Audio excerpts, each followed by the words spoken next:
بسم الله الرحمن الرحيم.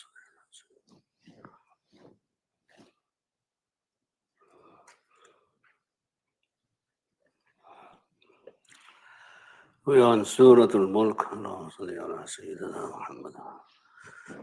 Surah number 7, ayah number 3. أعوذ بالله من الشيطان الرجيم. بسم الله الرحمن الرحيم. الذي خلق 7 سماوات طباقا ما ترى في خلق الرحمن من تفاوت فارجع البصر هل ترى من فطور. Allah subhanahu wa ta'ala's kingdom, His mulk, His sovereignty, which is the name of the surah, is manifested through His creation, through His omnipotence, through His abilities to create and create in a very spectacular way. So His kingdom first is established by His omnipotence and His qudra, and then second by His knowledge, okay, and thirdly by His dexterity, the ability to create with perfection. And that's how He establishes His kingdom, His sovereignty, His authority, His rule. So if you're now in a position to dominate and control, then you have to bring these values into your kingdom. One obviously is authority, total control. The other is creativity with beauty, adornment, and also with knowledge, precision, and with dexterity, so that everything is perfect in line with the order that you have created. So here Allah says, Allah is the one who has created 7 heavens, one on top of each other, tabaqa, one layer over another layer, where each layer is going to be resting on the layer underneath, and it will not topple, it won't wobble, it won't swerve, and it won't move. And that is the idea behind Allah's creativity with knowledge and with His ability to create with perfection. So that is how Allah is the one who has created 7 heavens. The 7 heavens, as you know, they're enormous. They're just gigantic. They are beyond astronomical. You can't even compute or fathom the enormity of the 7 heavens. And all you have to do is go outside and look at the stars one day, and then just see how enormous the sky is. And obviously, if you see pictures from space and all of that, it's just endless creation in space, where everything is studied with stars and planets and systems and Milky Ways and galaxies and all of that. It is spectacular, magnificent sight if you are to look at it. So here the Quran is now imploring the reader to actually look and observe. But observe with a critical eye, not just a casual observance.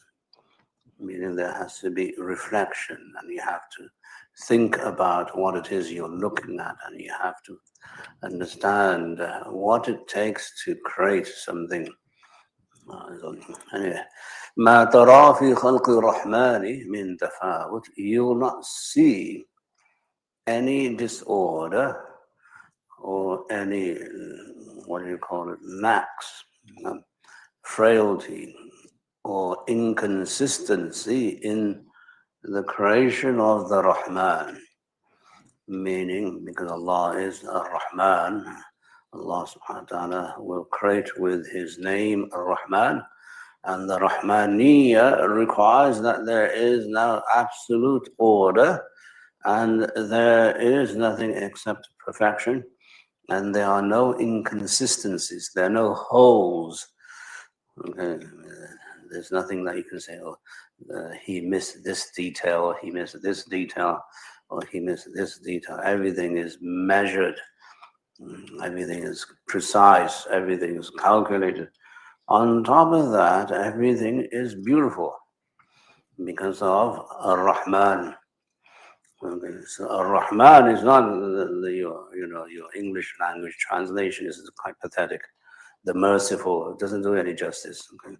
The Rahman is a very strong, formidable being. It's not just about mercy. Oh, yeah, the mercy. No. There's much more to the Rahman. The Rahman is creative. And in order for you to be creative, you need power, you need precision, and you need adornment, you need beauty, and all of that. So the Rahman, the creation of the Rahman has no flaws in it. No flaws, futur, which we as human beings cannot mimic. We try to mimic the cosmos and understand the laws of nature, which is good. In one way, the mechanical universe only works because all the laws are consistent and coherent.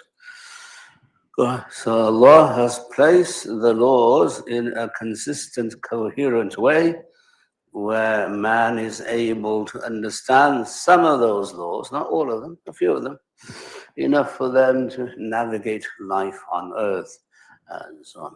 But that is the sifa, the attribute of the Rahman coming into man. That man, obviously, when you're going to launch a spacecraft or rocket, everything has to be spick and span, everything has to be precise, everything has to be coordinated, there can be no failure, no room for failure. And the design of the spaceship and the spacecraft also has to be appealing and nice looking.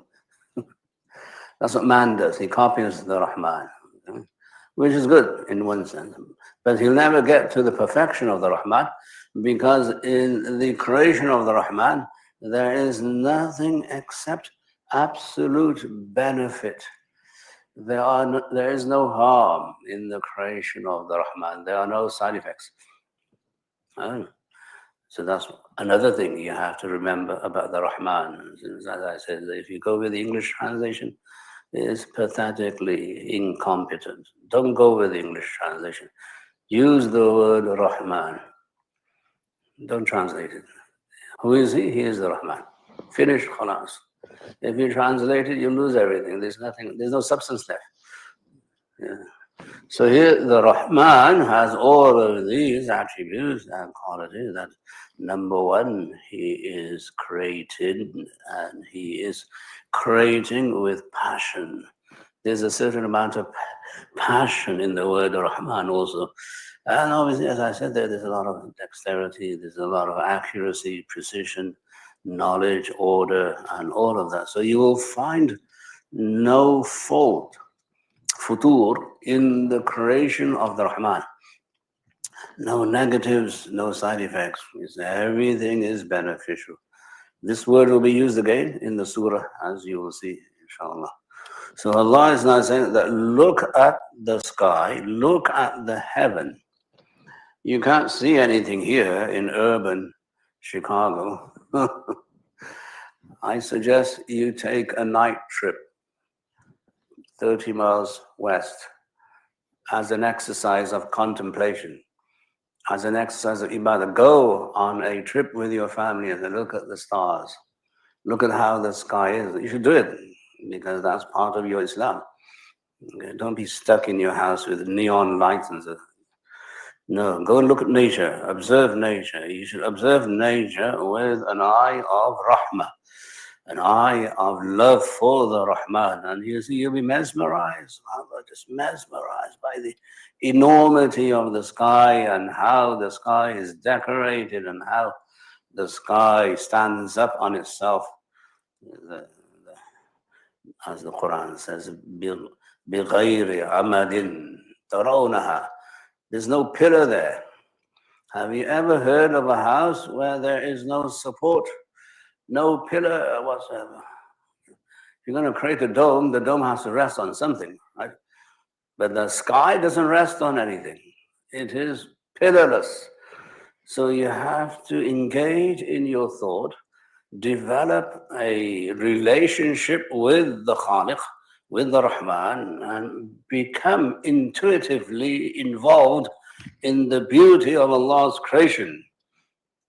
Yeah. You must do that as an exercise of ibadah, of tafakkur. Yeah. Make a trip and go out and say, okay, today we're going to go and see the moon, the stars, the sky, and say, Subhanallah, offer 2 rakat salat there. While you're there, come back and you'll be very happy. Then you'll be understanding this ayah. So do it with the intention of increasing your iman, increasing your love for Allah. And when you know Allah is the creator of this enormous, gigantic system, that everything is in order, nothing is out of order, then you can see the immense knowledge Allah has, and you can see the immense compassion He has, to get into the root word of Rahman, from Rahim. Allah's creation is full of Rahim.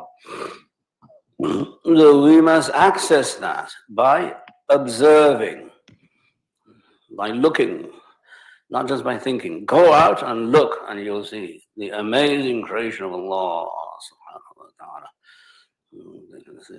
Anyway, so unfortunately we do things that are very kind of futile. فَارْجِعِ الْبَصَرُ هَلْ تَرَى مِنْ فُطُورٍ. Then the eye will come back. Return your sight.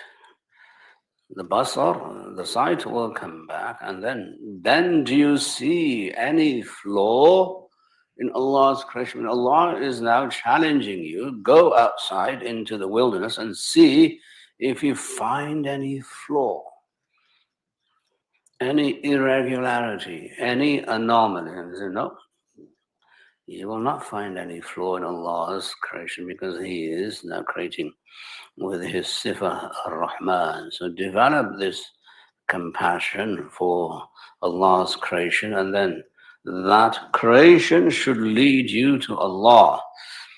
Don't get stuck in the creation. Yes, admire the beauty in the creation, say Subhanallah, Alhamdulillah, but then move from the creation to the Creator.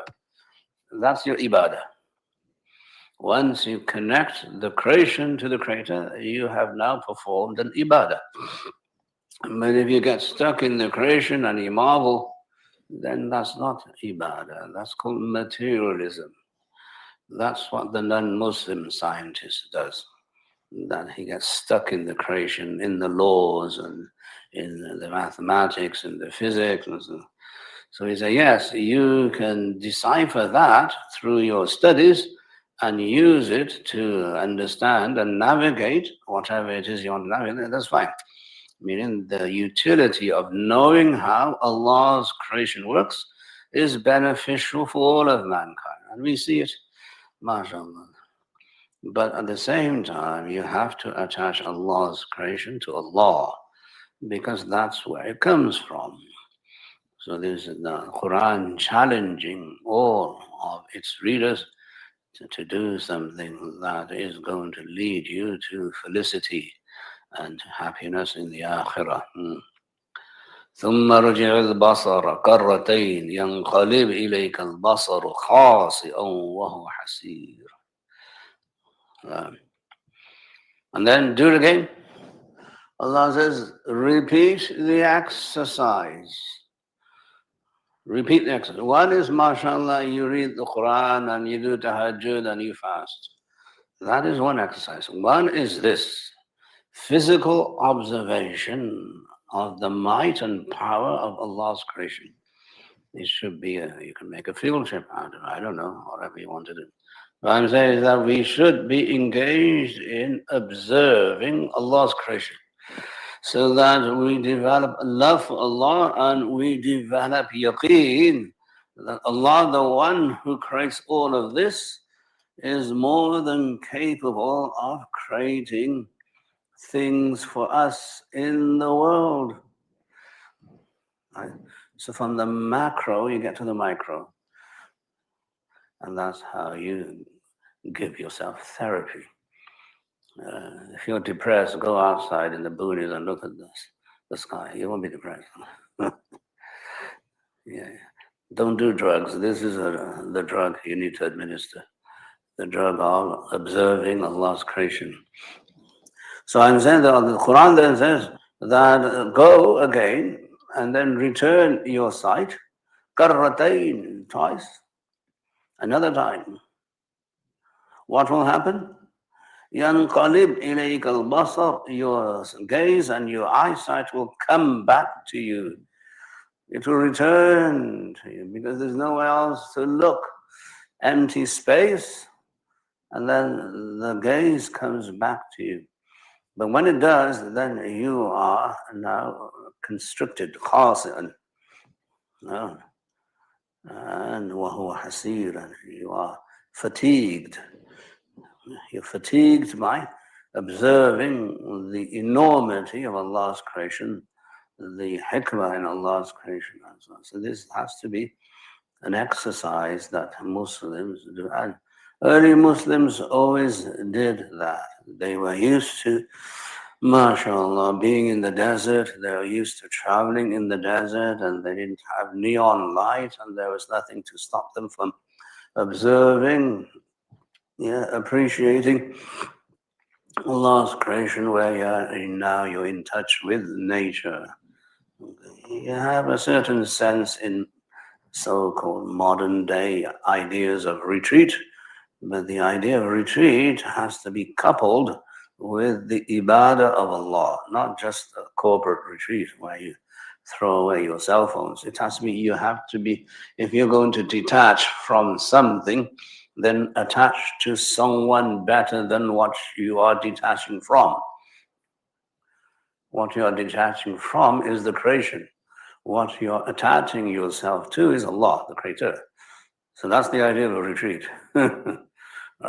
If you want to give it up, then make sure you replace it with something much better. And that's the rule of Sharia and law in Islam, mashallah.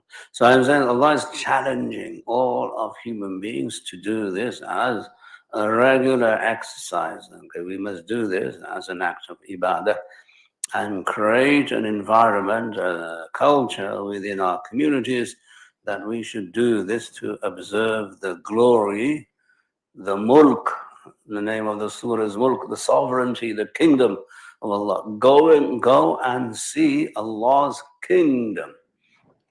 Huh? MashaAllah. You say you're living, mashallah, in a royal palace. And then you say that this little room here in the corner of the palace, that's my world. You don't step outside the room. You don't visit the other rooms. You don't visit the palace. And you say you're living in a palace. That's idiotic. You live in Allah's kingdom, but you don't bother to look at Allah's kingdom. That is degenerate. That is ingratitude at the worst level. Right? So you're stuck in that little room in the palace, but if you just venture outside and look at the grandeur of what's in the palace, the enormity of the palace, or the luxurious items in the palace, then you say, okay, now I live in a palace. But you don't do that in the dunya.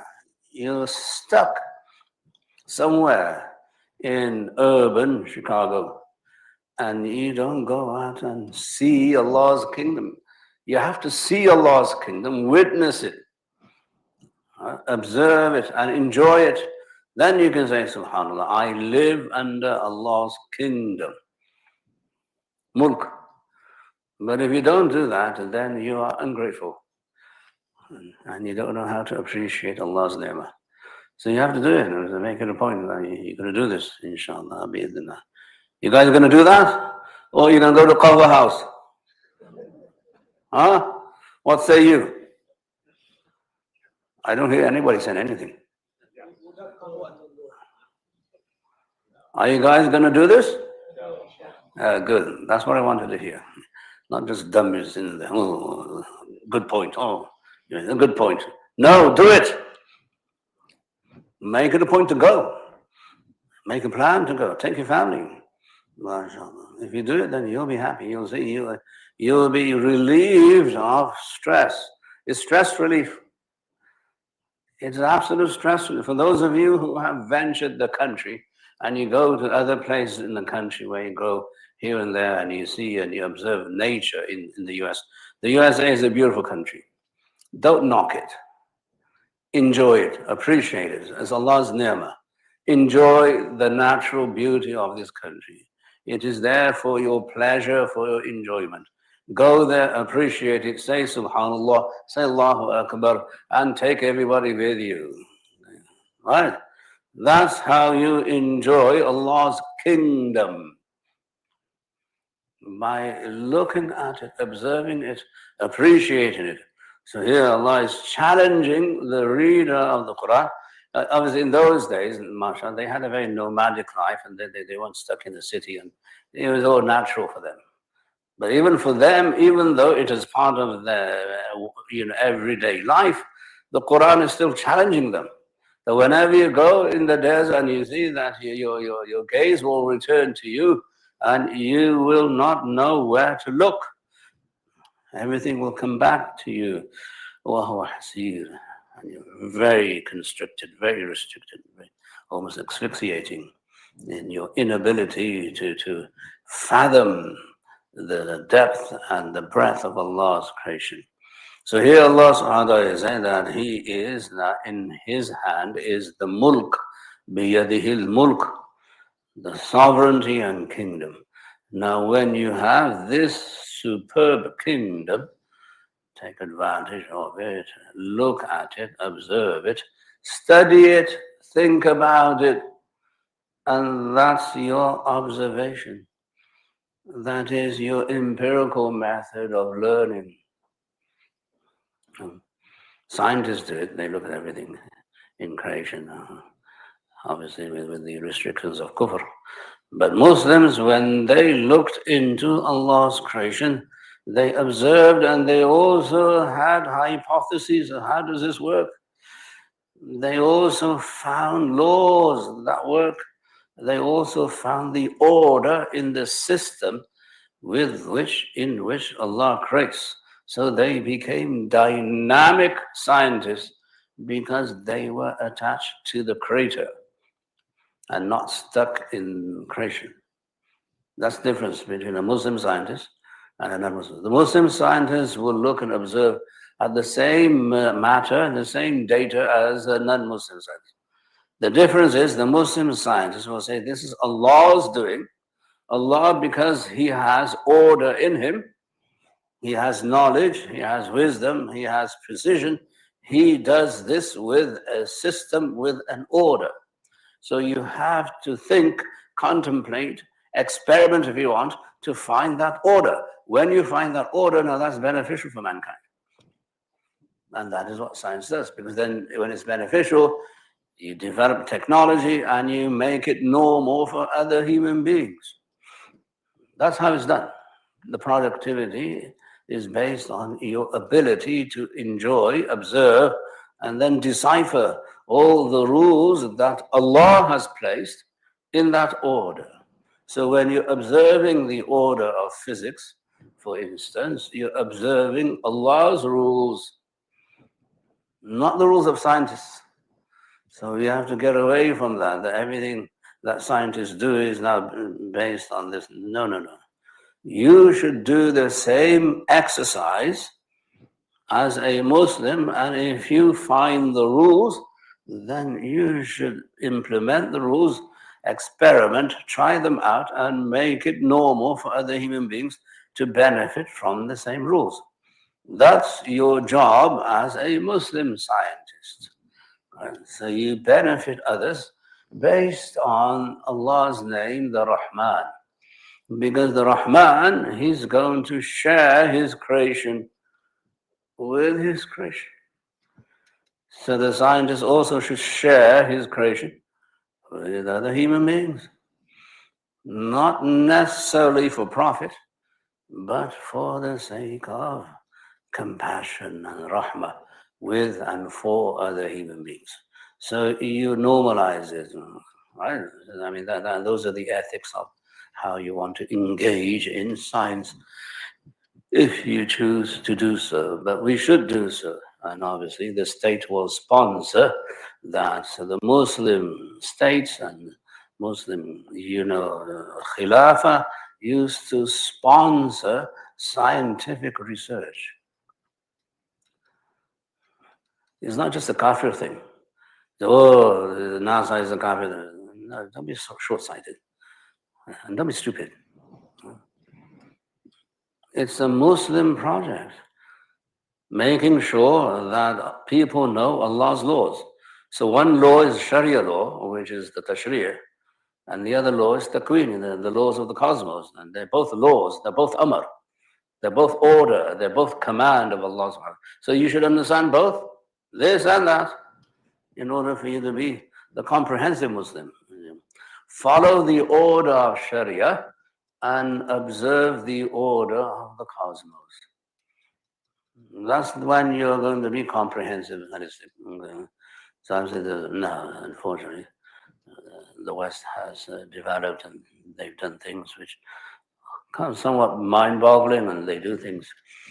But there's no iman in it, and that's why they're kind of bereft and truncated, if you want to say that. Anyway, so Allah subhanahu wa ta'ala, His order, His Rahmaniyya, comes down into His creation, and His creation is super, super magnificent, and we should be the first ones to enjoy His kingdom and go out and appreciate His kingdom. MashaAllah, alhamdulillah. But obviously without missing your salat, without being distracted by the dunya, and without going into anything that's haram. Do it with the order of Sharia. Then you're okay. If you do it outside the order of Sharia, then it's not okay. وَلَقَدْ زَيَّنَّا السَّمَاءَ الدُّنْيَا بِمَصَابِيحَ وَجَعَلْنَاهَا رُجُومًا لِلشَّيَاطِينِ وَأَعْتَدْنَا لَهُمْ عَذَابَ السَّعِيرِ. Here Allah subhanahu wa ta'ala brings our attention to another order that Allah has created within the heavens. So if we have 7 heavens, there one heaven is right above us. That heaven is called Sama ad-Dunya, the sky or the heaven of this dunya, this world, the world we live in, otherwise perhaps known as your universe. Okay? And everything is there contained within our immediate universe that we can see and observe and do things with it, etc. So Allah subhanahu wa ta'ala says that when you're building a spectacular building, first things first, what is that? It has to be pleasing to the onlooker. Take pride in your creation. Don't make it ugly. And that's the rule of Muslim life. Muslims, whatever they did in their homes, they made it look pleasing. It wasn't filthy, dirty, unorganized, mishmash. Allah, that indeed we have decorated the sama, the heaven of this dunya, this heaven, this universe. We've decorated it. So now who is the one decorating? Allah. So why does Allah bother to decorate? He can just say, this is functional. Right? As most of us do. It's okay. Chalta hai, mashi. It's functional, let it be. No. It has to look good, as in pleasing to the onlooker. That if you have a house, make sure it looks good to you. I mean, your wife will scream at you if it doesn't look good, which is why they are rahmah for us, because men don't care. Men don't care, the wife cares, and she is full of beauty. So she wants everything spick and span. Make sure it looks good. Zayyana, decorated. We have decorated this huge, enormous sky out there. It goes for millions and millions of miles, and it's superbly decorated. It's studded with stars that look like diamonds on a black canopy. It is simply gorgeous. That's why you have to go and see it. Right? Go and see it. You'll see what I'm saying. So I'm saying is that Allah subhanahu wa ta'ala, the rule is, what do you derive from this? One is, Allah has decorated the heavens. Oh, okay, let's move on. No, you're not supposed to move on. Stay there. Appreciate what Allah is saying. Appreciate the hukum Allah is giving you through this creation. What is the hukum? The hukum is, like I create with decoration, you should arrange your lives with decoration. And not be, negligent. There has to be ihsan in whatever it is that you do. Muslims practice this in their civilization. You ever seen the Muslim masajid in our countries? I mean, they're not a box, right? Where the carpet is filthy and the shoes are all over the place and there's food everywhere. The masjid in our countries, they are superb. If you go to one of the masjids in Turkey, Uzbekistan, you want to live there. You don't want to live, you want to pray there. If you go to a masjid in Chicago, you want to leave as soon as you finish your salat, you're out of there. I ain't staying here. It makes an impression. You have to understand the depth of what Allah is saying. So now force your masajid to be a bit more aesthetic, a bit more comforting, pleasing on the eye. Don't let people be mediocre. And the onus is on us, not the people who control the masjid. We have to make a noise. All of us, mashallah, if we don't get customer service in the store, we shout the loudest. If you don't get customer service in your local masjid, you just shout. Why is this absolute trash? Is that your standard of Islam and Ihsan? Look at Allah's standards. That there's no, flaw in Allah's creation. It is superb, it is beautiful, and you want to look at it and look at it and look at it and stay there. Why don't you mimic Allah's creation? Why don't you mimic Allah's kingdom? Why don't you mimic Allah's creativity? That's the hukum that Allah is giving in this ayah. So when you say, oh, Zayyana, who is the file? It comes back to, who is the file of Zayyana? Who is the subject? Who is the doer? It is Allah who says, we have decorated it. So isn't there an importance to the pronoun we? That don't you see how proud Allah is in saying that we have decorated the heavens? He takes pride in it. Muslims of the past, they took pride in everything they did. Everything. Why? Because it is a sunnah. The Prophet ﷺ said, Inna Allah kataba al-ihsan fi kulli shay.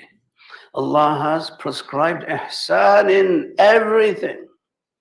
So their calligraphy was meticulous. Their food was well prepared. Their dress was so noble and good. Their buildings were magnificent. Their masajid were the best buildings in the Khilafah. It wasn't somebody's house or mansion. The best building in the city was what? The masjid. They took pride. So that needs to be translated here in this country. I mean, we don't even do anything the way we're supposed to. You'd heard of something called the Hollywood syndrome? No. The Hollywood syndrome is useful for the Muslim because it forces you to look good. Right? So don't knock it. There's something about aesthetics and beauty and decoration that we need to incorporate in our lives, but not just in matter or materialism, but also in ibadah. We have to make our ibadah beautiful, not ugly. And that's what the Sahaba observed about the salat of the Prophet ﷺ. They said that his salat was beautiful. See their perception, see their observation. What are they looking at? They're looking at how he performs ibadah, and they see the beauty in the Rasul's ibadah. The Prophet ﷺ said, if you don't do salat properly and you do it in a haphazard way, then the salat goes up in the form of a very, very ugly person. And the angels, when they see this, they slap it back down onto the one who does that salat. Slap it back down. We're not accepting this. This is trash. This is sub-mediocre. And we're not going to accept anything that is subpar. Angels won't accept the salat of someone who doesn't do it the way it's supposed to be done, with ihsan. So now beauty is not just in the cosmos, beauty is in the Sharia also. So your salat has to be with ihsan. Your sawm has to be with ihsan. Your zakat has to be with ihsan. Your hajj has to be with ihsan. Your clothing has to be with ihsan. Your itar has to be with ihsan. The place where you pray has to be with ihsan. Everything has to be decorated, zayyana. There has to be decoration in everything that you touch. That's how the Muslim civilization was. Unfortunately, we've kind of disintegrated. And it's just, what do you call it, makeshift. And unfortunately, we settle for mediocrity. That's the problem. We settle for mediocrity. I mean, you think it's fine. You go to, mashallah, a halal restaurant. Subhanallah. What can I say about the Miskeen brothers who are in the halal certification process? They just totally missed the boat. Yes, okay, the animal was slaughtered according to Bismillah, Allahu Akbar. But when you're going to serve the meat in the butcher shop, your customers, is there quality control? Any of you been to a butcher shop, Muslim butcher shop? How long can you stand there? Maybe 5 seconds. You want to run away because it stinks. There's no ihsan. You're going to serve this halal food and say that this is halal food and you must eat it because you already ordered. I want to vomit when I step in your store. How am I going to be interested in buying this food? No tazheen, no decoration, no concept. And then you have people saying, oh, this is the most halal food. Subhanallah.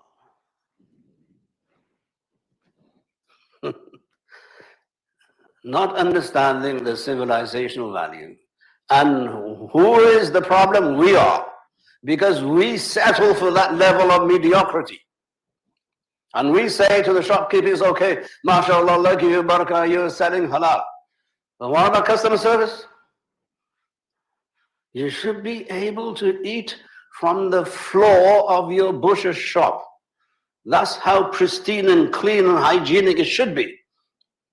And then one step further, subhanallah, mashallah, we're getting a bit better now. I'm not saying everybody's this way.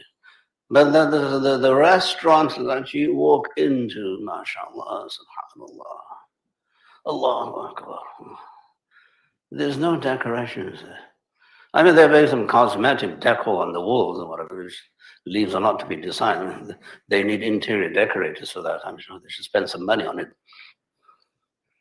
But there are rats roaming around the floor of the restaurant. There are mice everywhere. How is that even remotely Islamic? Oh, they serve the most halal food in the market. You want to eat in the restaurant? I don't think so. So this ayah, Zayyanna, must appeal to the Muslim mind and say, we want everything to be more than mediocre. We need it to be excellent. Ihsan. And we will not settle for anything that is subpar. As consumers, we should make a noise and tell people, why is this way? Why is this way? Are the glasses clean? Are the plates clean? Is the table clean?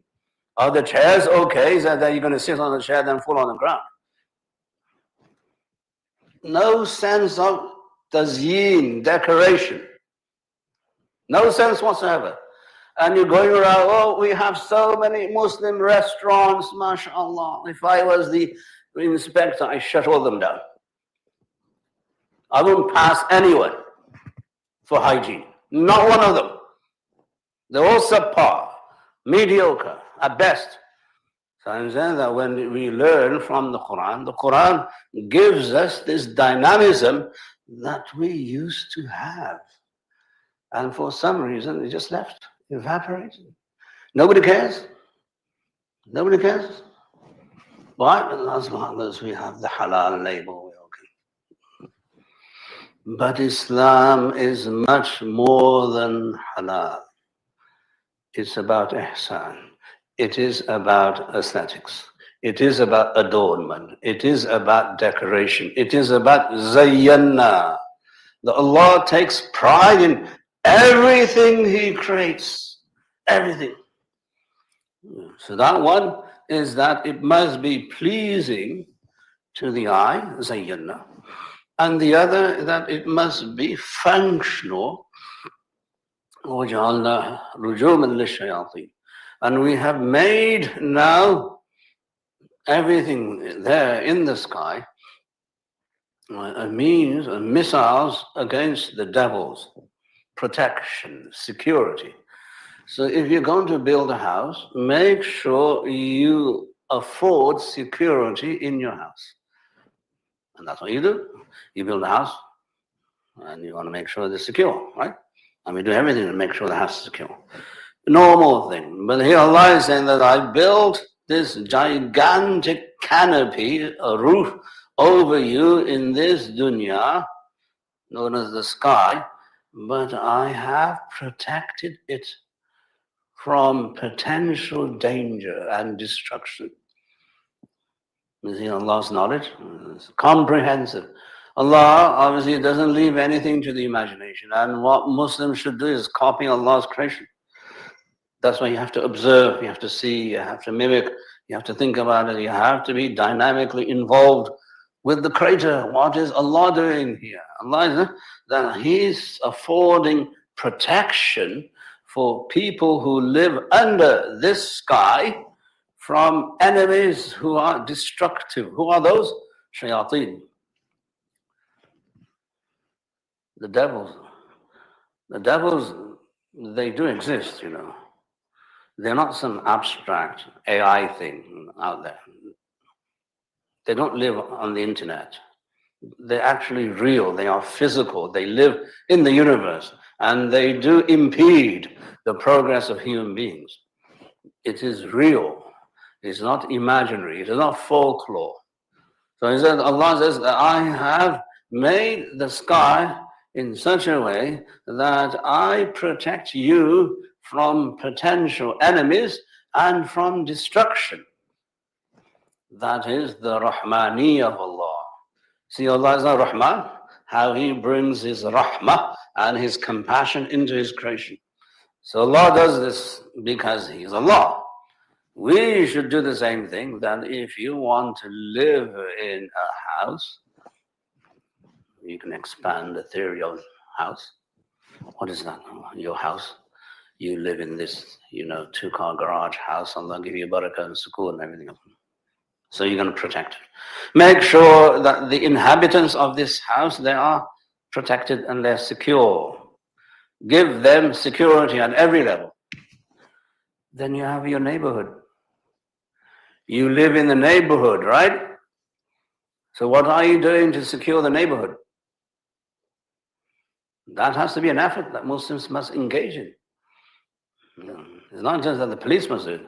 The police do diddly squat, as you know. They ain't doing anything. You have to do it. That's your responsibility. As residents of that community, you have to make sure that you're alert and you know who's who in your neighborhood so that no one can potentially harm you.